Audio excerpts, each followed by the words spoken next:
샬롬, 해피투게더 영상 큐티에 오신 성도님들을 환영합니다. 오늘도 함께 묵상할 말씀을 통해 생명의 주인 되신 주님과 동행하는 복된 하루가 되길 소망합니다. 우리 주님께서는 그의 나라와 의를 먼저 구할 것을 말씀하셨습니다. 이는 우리의 삶을 주님께 온전히 드리는 제자의 삶을 의미하는 것입니다. 이러한 제자의 삶을 살기 위해서는 용기와 헌신의 삶이 요구되어집니다. 오늘 본문에 등장하는 두 사람은 생명 되신 주님을 위해 하나님 나라의 확장을 위해 용기와 헌신의 제자도를 보여주고 있습니다. 오늘의 본문의 말씀을 함께 읽어보겠습니다. 오늘의 말씀은 예수님을 무덤에 장사시내다. 요한복음 19장 38절에서 42절까지입니다. 그 뒤에 아리마대 사람 요셉이 예수의 시신을 거두게 하여 달라고 빌라도에게 청하였다. 그는 예수의 제자인데 유대 사람이 무서워서 그것을 숨기고 있었다. 빌라도가 허락하니 그는 가서 예수의 시신을 내렸다. 또 전에 예수를 밤중에 찾아갔던 니고데모도 몰약에 침향을 섞은 것을 100근쯤 가지고 왔다. 그들은 예수의 시신을 모셔다가 유대 사람의 장례 풍속대로 향료와 함께 삼배로 감았다. 예수가 십자가에 달리신 곳에 동산이 있었는데 그 동산에는 아직 사람을 장사한 일이 없는 새 무덤이 하나 있었다. 그날은 유대 사람이 안식일을 준비하는 날이고 또 무덤이 가까이 있었기 때문에 그들은 예수를 거기에 모셨다. 오늘 본문은 아리마대 요셉과 니고데모라는 두 사람의 행적을 기록하고 있습니다. 첫 번째 등장 인물인 아리마대 요셉은 본문 속에서 예수님의 제자로 소개되고 있습니다. 이 아리마대 요셉은 예수님의 시신을 거두게 해달라고 빌라도에게 청하였습니다. 그리고 예수님의 시신을 예수님께서 달려 죽으신 동산 근처 아직 사람을 장사한 일이 없는 새 무덤에 안치하는 복된 일을 감당하였습니다. 본문 속의 두 번째 사람은 니고데모입니다. 본문 속의 니고데모는 과거 밤늦은 시간에 사람들의 눈을 피하여 예수님께 영생의 일을 묻고자 찾아온 사람이었습니다. 그는 예수님의 장사에 필요한 몰약과 침향을 섞은 향품 100리트라를 가지고 와서 예수님의 장사의 일을 도왔습니다. 이 두 사람을 통해 성경은 오늘날 제자된 우리가 주를 위해 그리고 하나님의 나라를 위해 어떻게 살아가야 하는지를 보여주고 있습니다.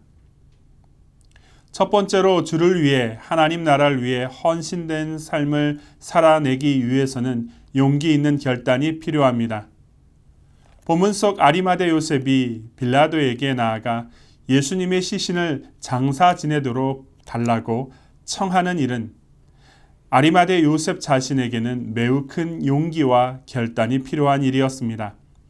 왜냐하면 본문 속에서 아리마대 요셉은 유대인들의 핍박이 두려워 제자임을 숨긴 채 살아가고 있었기 때문입니다. 본문 38절입니다. 그 뒤 아리마대 사람 요셉이 예수님의 시신을 거두게 하여 달라고 빌라도에게 청하였다. 그는 예수님의 제자인데 유대 사람이 무서워서 그것을 숨기고 있었다. 빌라도가 허락하니 그는 가서 예수님의 시신을 내렸다.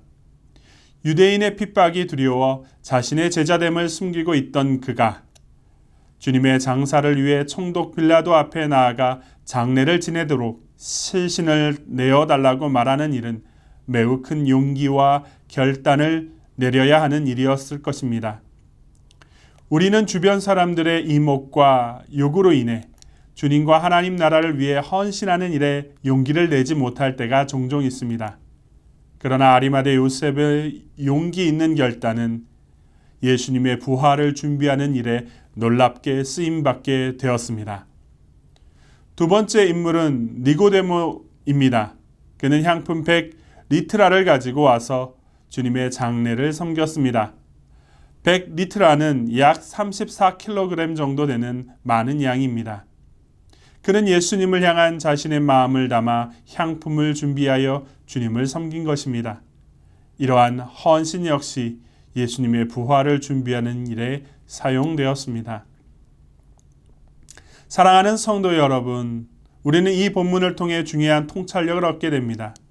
첫 번째는 헌신을 위한 용기 있는 결단은 지금 해야 한다는 것입니다.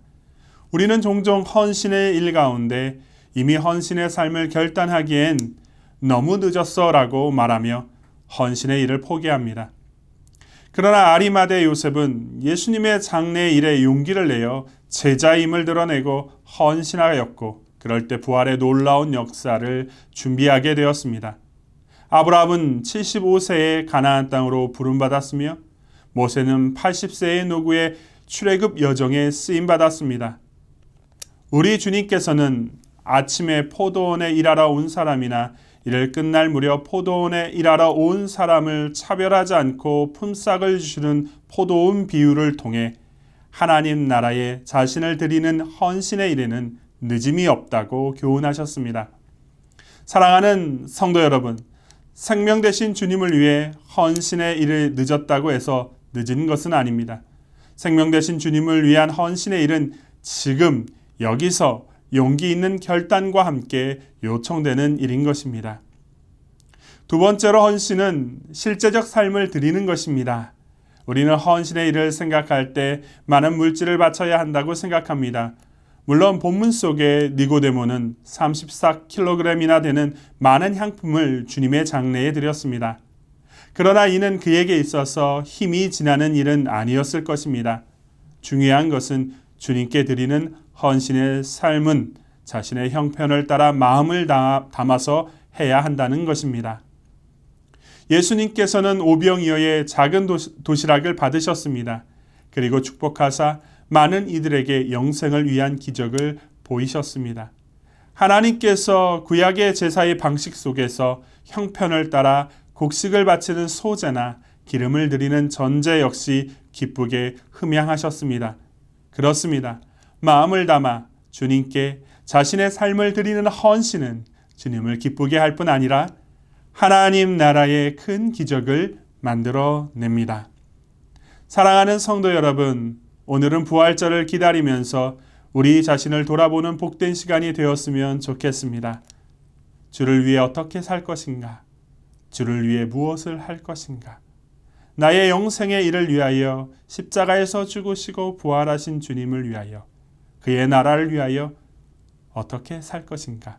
지금 여기서 삶을 결단하며 하나님 앞에 우리의 실제의 삶을 드리는 복되고 아름다운 시간으로 오늘 하루를 보냈으면 좋겠습니다.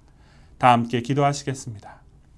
하나님 아버지, 본문의 말씀을 통해 제자된 우리가 어떻게 살아가야 할지 교훈하고 깨닫게 해주셔서 주님 감사를 드립니다. 하나님 나라의 헌신의 일은, 생명 되신 주님을 위해 사는 일은 늦어도 늦은 것이 아니라 지금 여기서 내 삶의 실제를 드리는 것이라 말씀하셨는데, 오늘 하루 부활하신 주님을 기다리며 그러한 믿음의 여정을 살아낼 수 있도록 우리 위에 축복하여 주시옵소서. 예수님의 이름으로 간절히 기도드리옵나이다. 아멘.